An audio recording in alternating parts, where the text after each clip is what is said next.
সারাদিন সংসার সংসার করতে করতে যেন হাঁপিয়ে যাই, তাই বিকেল হলেই মনটা বলে কোথাও একটা ঘুরতে যাই। হাজবেন্ডকে বলাতে বললো চলো আমার সাথে, আমারও একটা ছোট্ট কাজ আছে, তোমাদেরও ঘোরা হবে। যেমনি বলা সঙ্গে সঙ্গে রেডি হয়ে বেরিয়ে পড়লাম। বেশ ভালো লাগছিল এই সময়টা, সূর্যি মামারও বাড়ি যাবার সময় তখন।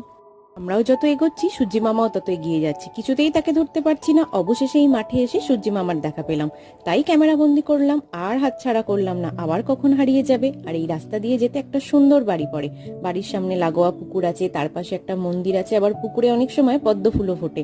এত ভালো লাগে এই বাড়িটা, যখনই এই সামনেটা দিয়ে যাই ওই বাড়িটায় ঠিক চোখ আটকে যায়। এই হলো সেই বাড়িটা। তারপর আমরা পৌঁছে গেলাম অন্ধকার একটা নদীর পার মাঠের ধারে। বেশ সুন্দর হাওয়া দিচ্ছিল। দূরে একটা দাদুর দোকানে দেখলাম লম্ফর জ্বালিয়ে সাইকেল চালাচ্ছে। এখন তো আমাদের গ্রামের দিকে লম্ফর হারিকেন কিছুই দেখতে পাই না, ছেলেকেও তাই এটা দেখালাম।